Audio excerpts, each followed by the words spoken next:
今天带大家来体验一款灵宝最近刚推出的一款小车啊，非常有意思啊。它是趋于在这个 A0级的小车里面，以及这个小型 SUV 里面徘徊的一个车型啊。高度是已经超过了这个 SUV 的一个标准，但是它的一个轴距反而是比现在大家熟知的这个国产三小只的轴距要短。为什么？因为这台车是作为一个全球车型的布局在走的啊。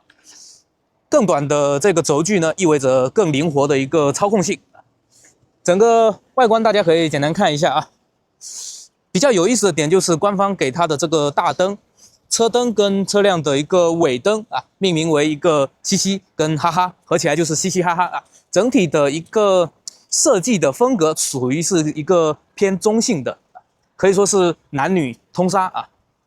轮毂方面呢，采用的是一个18英寸的铝合金轮毂啊，18英寸铝合金轮毂。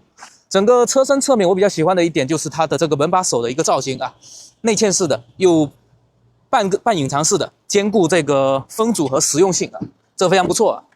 然后来到尾部，这台车尾部你绝对想不到，它居然还给你配了一个电动的尾门啊，非常良心啊，在这个价位区间里面的这种类级别的小车型。整个后备箱的规格是超过了600升，当然是包括我们这上面以及这个底部的区域啊。然后这个地方我怀疑这个钓鱼佬看了会不会走不动路啊？因为你看它下面这个储物箱，它是直接做了一个有这个导水槽的啊。平时是不是可以有想钓鱼的，可以用来做一个临时的鱼箱使用啊？用完水再冲一遍就 OK 了。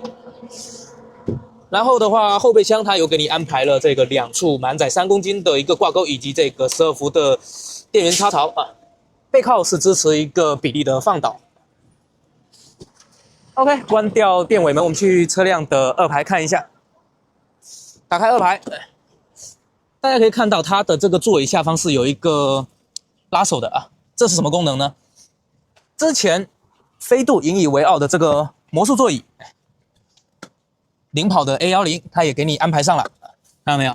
而且它这底下的话，这边的话是可以放一个这种储物槽在这边的，官方是有一个储物槽在这边，分层的储物槽在这边。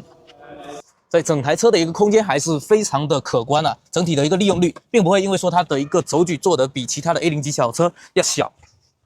坐进来，你看一下，我身高1.8米，坐在这边，腿部还能随便挤出2拳的一个空间，加上一个纯平的地台，所以你后排满座，3个成年人也是可以应付得下的。然后背靠处的话，它这边的话，给你安排了脚桌板啊，可以放水杯，但是整体的一个支撑力啊，并不会做得说太稳固一点就对了，就是方便大家挂一些汤汤水水的。重物的话肯定是比较不适合放在这上面了。然后这后排整个这个座椅的一个布局，大家可以看一下，我坐在这边，头部的空间五指完全拉满了，并且这个顶上还是有给到一个遮阳帘的结构啊，全景的大天幕给到你。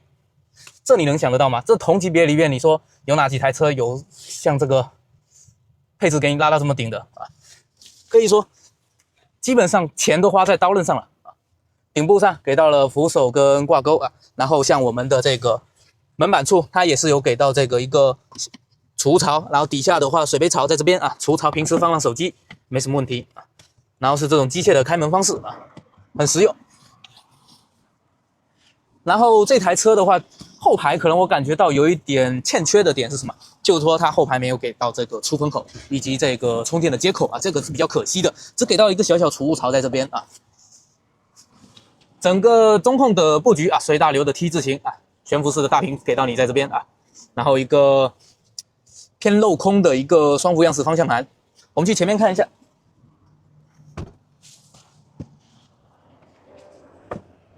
前排的话还有给你安排这个无钥匙的一个进入，打开车门，电动的座椅调节给到你了。然后整台车啊，虽然在这个价格区间啊，你可以明显的察觉到它跟其他车不一样的点，就是整个中控台以及像这个座椅，还有中间的这个扶手区域、门板区域，它全部都是采用了大量的皮质包裹啊，而且整体的用料观感上都不会特别差。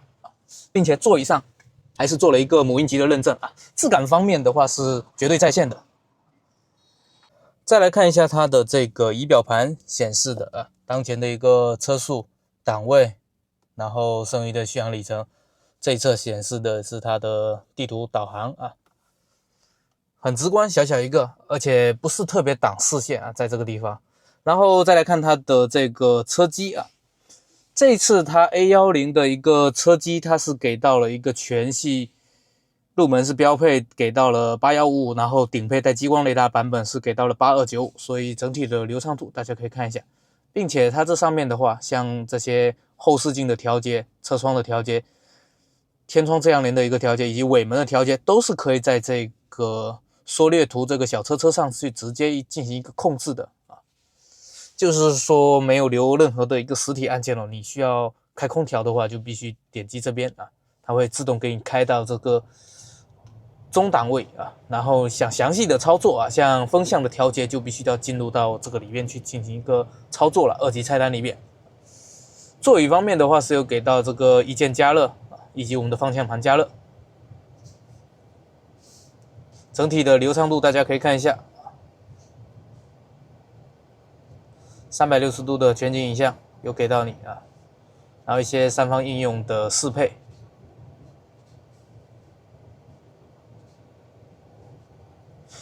另外它中间扶手它是做了一个镂空的布局啊，看到没有？虽然说这一边它是没有给到无线充电，比较可惜啊，但是旁边有给到2个杯架。底部的话，这个空间也可以用来放一些随手的这种包包啊什么的上车啊，放在这个地方也非常合适。中间扶手箱推开来，空间还是比较长的啊，然后里面有给到2处10口的插槽，满载一处有40瓦啊，功率还行啊，可以作为一个快充使用。另外，它这边的话是支持选装一个香薰系统的啊，一个香薰系统，并且是有带氛围灯的。手套箱啊，这里的话就做得有一点细节方面的疏忽了，就下放的话没有做一个过渡处理的。除此之外，这整台车啊，整体的一个室内的观感以及整体布局的合理性都是挺到位的啊。你看，全景大天幕。然后像这种小车呢，有一个比较容易减成本的地方是哪里呢？就是我们的这个遮阳板这个地方。但是这台我没有发现啊，因为你看 LED 的补光镜有给到你，看到没有？左右两边都有给到你。OK， 接着我们把这台车开上路，简单溜达溜达。红绿灯起步必须一脚地板油，给到后车最基本的尊重。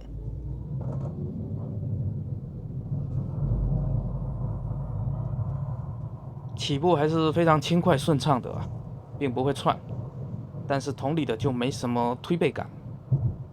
毕竟这台车的一个主要用车场景就是在城市道路。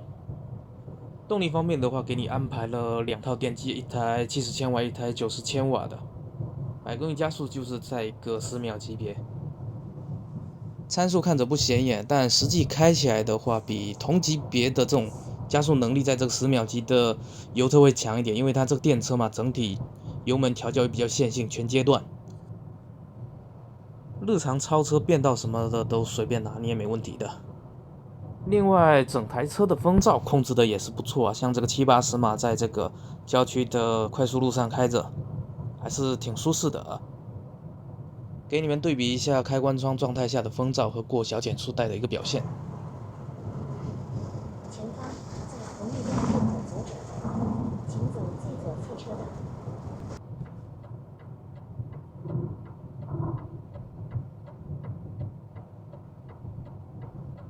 这台车其实最令人惊喜的是它的底盘，前麦弗逊后扭力梁的构造布局。正常来说，过坑洼路面减速带压井盖的时候，尾部的弹跳感是比较明显的。但是我刚才坐在后排跟着销售熟悉整体试驾路线的时候，并没有太大的感知啊，传导上来的体感都是比较舒适的，足以证明它这台车的底盘调教是下了功夫的。还有一个卖点就是高配版本是有带激光雷达的，8650的芯片，200 TOPS 算力，放这个价格区间几乎找不到几台。开始导航，前方怀档拨2下，开启它的辅助驾驶。都可通辅助驾驶以及您正在干预加速踏板。没踩油门的情况下，它就会压着道路限速去跑。即将经过学校路段。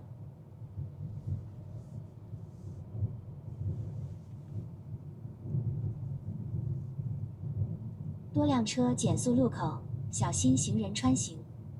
前方有非机动车道监控，多辆车减速路口，小心行人穿行。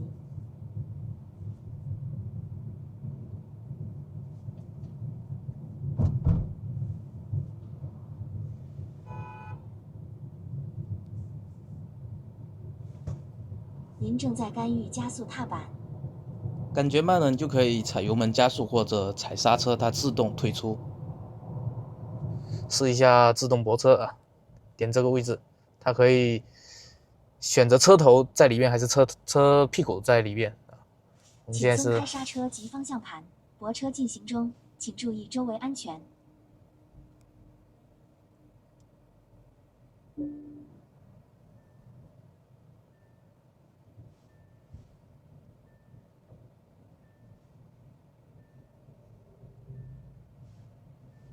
响应还是很快啊。泊车已完成。再来试一下这个12个扬声器的音响。